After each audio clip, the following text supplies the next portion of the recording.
आजमगढ़ ही क्यों? तो जो पूरा खेल चल रहा है, धमाके हो रहे हैं, असल मुलजिम पकड़े नहीं जा रहे हैं, मुसलमानों को उसका टारगेट किया जा रहा है। कहीं से भी कोई पकड़ा जाएगा तो ज़ाहिर सी बात है वो कहीं का रहने वाला होगा, उसका कोई पता होगा, तो फिर उससे ये सवाल किया जाएगा कि वही क्यों। आज़मगढ़ के तनाजुर में जो कुछ बात कही जा सकती है, आज़मगढ़ के मुसलमानों का हाल बहुत सारे इलाक़ों के मुसलमानों के हाल से बहुत बेहतर है। यहाँ कल कारखाने तो नहीं हैं, लेकिन माशी एतबार से ये आज़मगढ़ बहरहाल खुशहाल है। और आज़मगढ़ को टारगेट करना ज़रा आसान है और जगहों के मुकाबले में, लेकिन यहाँ के लोगों की मोबिलिटी बहुत ज़्यादा है।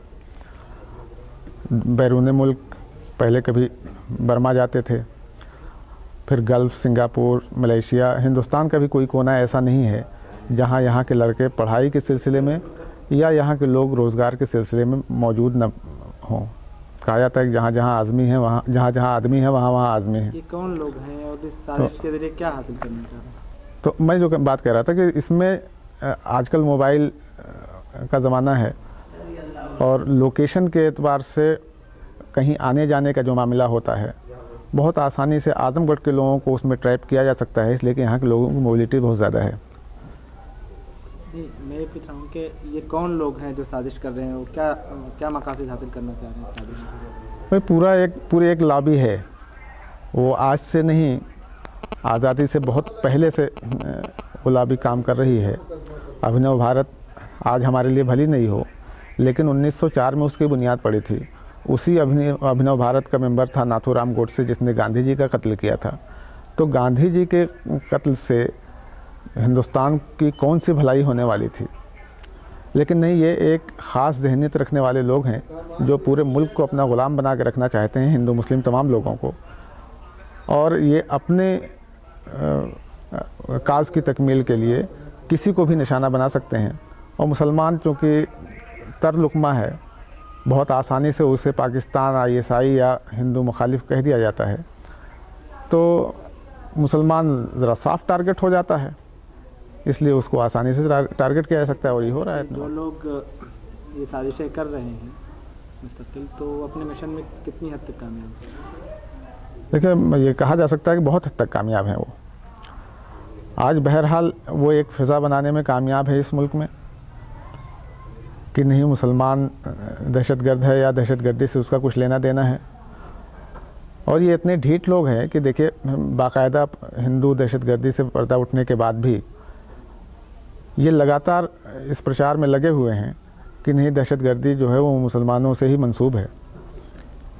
इससे पहले तो ये कहा जाता था कि साहब जहाँ भी जितने भी दहशतगर्द हैं वो सब मुसलमान हैं, लेकिन हिंदू दहशतगर्दी से पर्दा उठने के बाद देखिए, मक्का मस्जिद है, अजमेर शरीफ है, समझौता एक्सप्रेस है, मालेगांव के दोनों धमाके हैं, और जो धमाके अभी जिनका ये हमारे एतबार से जिनकी सही तफ्तीश होनी बाकी है, तो अगर सही तफ्तीश होती है तो उसमें न जाने कितने धमाकों में इन लोगों का रोल नज़र आएगा। लेकिन IB में भी इस तरह के इस जहनीत के लोग हैं जो अभी जो रिटायर हो चुके हैं, IB चीफ डाभोल साहब, उनका मैंने एक मैगज़ीन में बयान पढ़ा था कि साहब कुछ छोटी मोटी गलतियां IB से हो सकती हैं, लेकिन बड़े पैमाने पर ऐसा कुछ नहीं है। तो अगर 4-4, 5-5 धमाकों में जहां 50 मुसलमान नौजवानों को मुलजिम बना दिया गया हो, ये बहुत छोटी मोटी कोई गलती है, कोई बड़ी गलती नहीं है, तो फिर बड़ी गलती की तारीफ़ क्या होगी, उसकी डेफिनेशन क्या होगी, ये तो समझ से बाहर है। तो इन साजिशों का तोड़ क्या आपके पास? आप क्या कर रहे हैं? आपने क्या किया? देखिए, अलमिया यही है, जो काम हमको करना चाहिए वो हम कर नहीं पा रहे हैं या कर नहीं रहे हैं। कहीं ना कहीं उसकी सिमत सही नहीं है, या जिन लोगों को हम अपने सपोर्ट में ले सकते हैं, यकीनन अगर सिर्फ मुसलमान खड़ा होगा तो वो आज एक पार्टी की हैसियत उसकी हो गई है। अगर वो ख़ुद अपनी सफाई देगा तो एक बात होती है, और अगर सारे सेकुलर मिजाज के लोगों को इकट्ठा किया जाए जो बहरहाल किसी न किसी शक्ल में ये मानते हैं कि मुसलमानों पर ये चीज़ मुसल्लत की गई है, उनके ऊपर ज़बरदस्ती थोपी गई है, मुसलमान इसके गुनहगार नहीं हैं, तो उन तमाम फोर्सेस को एक साथ ले करके अपने मिशन को आगे बढ़ाना होगा, तब जा कर के एक माहौल पैसा पैदा हो सकेगा अवाम में कम से कम। और यही सबसे बड़ी शिकस्त होगी उस मिशन की जो 1904 से अभिनव भारत के नाम से चल रहा है। कि यहाँ की बड़ी आबादी इस बात से इनकार कर दे कि नहीं मुसलमान ऐसा नहीं है, बल्कि दहशतगर्दी किसी ख़ास मज़हब से जुड़ी नहीं जा सकती। इसमें हर तरह के लोग मौजूद हैं और हिंदू दहशतगर्दी का तो बिल्कुल इंकशाफ हो चुका है। प्रैक्टिकल शक्ल क्या होगी आप कह रहे हैं?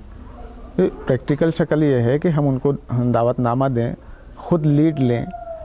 हम ये करते हैं कि जब खुद उठते हैं तो किसी को अपने पास फटकने नहीं देते, और जब कोई दूसरा कुछ करता है तो या तो एकदम जाके मुक्तदी बन जाते हैं, सारी बागडोर उसके हाथ में दे देते हैं। तो कहीं ना कहीं अगर ये मसला हमारा है तो बागडोर हमारे हाथ में होनी चाहिए, और जो सेकुलर मिजाज के लोग हैं, जो वाक़तन चीज़ों को समझते हैं, उनको अपने साथ लें हिस्सेदार के तौर पर, और उसके बाद फिर लोगों में जाएं, कानूनी लड़ाई लड़ें और अवामी प्लेटफार्म पे भी उसका मुकाबला करें, सियासी प्लेटफार्म पे उसका मुकाबला करें, तो एक अच्छा माहौल बन सकता है।